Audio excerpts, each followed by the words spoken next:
Hi friends, welcome to Divya's day book channel. இன்றைக்கி மிளகு நல்லா தூக்கலாக காரசாரமான மிளகு முட்டை வறுவல் எப்படி செய்கிறதுன்னு பார்க்கலாம். இப்போ வாங்க வீடியோக்குள்ளே போகலாம்.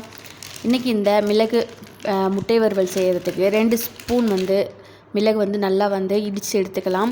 நம்ம நார்மலாக மிளகு பொடி சேர்க்குறத விட இந்த மாதிரி ஃப்ரெஷ்ஷாக இடித்து சேர்த்தோம் அப்படின்னா அதோடைய ஃப்ளேவர் ரொம்ப நல்லாயிருக்கும். அடுத்ததாக இன்றைக்கி ஆல்ரெடி நான் 4 முட்டை வேக வச்சு எடுத்து வச்சுருக்கேன். இதை இந்த ஷேப்பில் கட் பண்ணி எடுத்துக்கலாம்.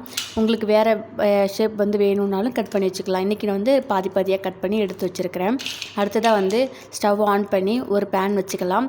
பேன் சூடு ஆனதுக்கு அப்புறம் கொஞ்சம் எண்ணெய் ஊற்றி அது கூடவே கொஞ்சம் மஞ்சள் தூள், கரம் மசாலா 1/2 டீஸ்பூன், கொஞ்சம் உப்பு எல்லாத்தையும் மிக்ஸ் பண்ணிவிட்டு கட் பண்ணி வச்சுருந்த முட்டையை ஃபஸ்ட்டு ஒரு பக்கம் ஒரு 20 செகண்டு, அதுக்கப்புறம் இன்னொரு பக்கம் ஒரு 10 செகண்ட் போல். ரொம்ப நேரம் வேக வைக்க தேவையில்ல. ஜஸ்ட்டு அந்த மசாலாவோட கோட்டிங் வந்தால் போதும். அந்த மாதிரி ரெடி பண்ணி ஒரு பிளேட்டில் எடுத்து வச்சுக்கலாம்.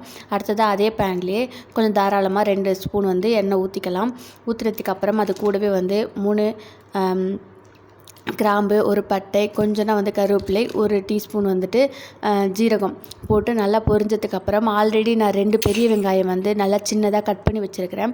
அதையும் சேர்த்துக்கலாம். இப்போ வெங்காயம் நல்லா டிரான்ஸ்பரண்ட்டாக வதங்கி வரட்டும். அது வரைக்கும் கொஞ்சம் நேரம் வெயிட் பண்ணலாம். இப்போ பாருங்கள், வெங்காயம் நல்லா வதங்கி வந்துருச்சு. இந்த ஸ்டேஜில் நம்ம கொஞ்சம் இஞ்சி பூண்டு பேஸ்ட் 1 டீஸ்பூனும், லைட்டாக அந்த மிளகாய்க்கோடைய காரம் இருந்தால் நல்லாயிருக்கும். அதனால் 1 மிளகாய் கட் பண்ணி சேர்த்துருக்கேன். அது பச்சை வாடை போனதுக்கு அப்புறம் ஆல்ரெடி 3 தக்காளி நல்லா பேஸ்ட்டாக அரைச்சி எடுத்து வச்சுருக்கேன். அந்த தக்காளி வதங்கிறதுக்கு தேவையான உப்பு அதையும் ஒன்றா சேர்த்து நல்லா இப்போ தக்காளியோடைய பச்சை வாசனை எல்லாம் போகிற அளவுக்கு வதக்கி எடுத்துக்கலாம். இப்போ அடுத்ததாக நம்ம அந்த வறுவலுக்கான திக்னஸ்க்காக மல்லித்தூள் கொஞ்சம் சேர்த்துருக்கேன். அது கூடவே ஆல்ரெடி இடித்து வச்ச பெப்பர் பொடி அதையும் ஒன்றா சேர்த்துட்டு சும்மா கொஞ்சம் நேரம் அதோடைய பச்சை வாசனை போகிற வரைக்கும் கிண்டி கொடுத்தா போதும். அடுத்ததாக இந்த அளவுக்கு மசாலாலாம் நல்லா பச்சை வாடை போனதுக்கப்புறம் இது கூட தேவையான அளவுக்கு தண்ணி சேர்த்துக்கலாம்.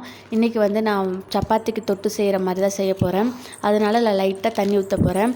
நீங்கள் இப்படியும் கூட கொஞ்சம் நல்லா எண்ணெய் பிரிஞ்சு வந்ததுக்கப்புறம் முட்டை சேர்த்துட்டு லைட்டாக தண்ணி தெளித்து உடனே எடுத்திங்கன்னா ரொம்ப கெட்டியாக இருக்கும்.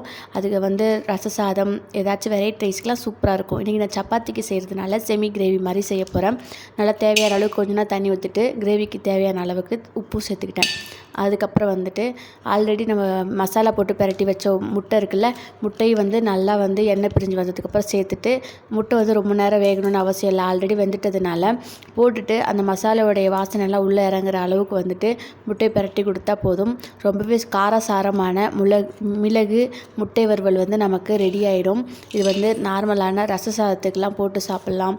சப்பாத்தி, இட்லி, தோசை கூட வச்சு சாப்பிட்லாம். ரொம்பவே சூப்பராக இருக்கும். நமக்கு சளி காய்ச்சல்லாம் இருக்கிற டைமில் சளிலாம் பிடிச்சிருந்துச்சுன்னா நல்லா பெப்பர் தூக்கெல்லாம் போட்டு ஏதாச்சும் இந்த மாதிரி டிஷ் செஞ்சு சாப்பிட்டோம் அப்படின்னா நம்ம உடம்புக்கும் ரொம்ப சூப்பராக இருக்கும். கண்டிப்பாக நான் சொன்ன இந்த மெத்தடில் ட்ரை பண்ணி பாருங்கள். ரொம்பவே சூப்பராக இருக்கும். இந்த வீடியோ உங்களுக்கு பிடிச்சிருந்தால் லைக் பண்ணுங்கள், ஷேர் பண்ணுங்கள். மறக்காமல் திவ்யாவின் டே புக் சேனலை சப்ஸ்கிரைப் பண்ணுங்கள். இது மாதிரி இன்னும் இன்ட்ரெஸ்டிங்கான வீடியோஸ் பார்க்கலாம். நெக்ஸ்ட் வீடியோவில் பார்க்கலாம். Bye friends.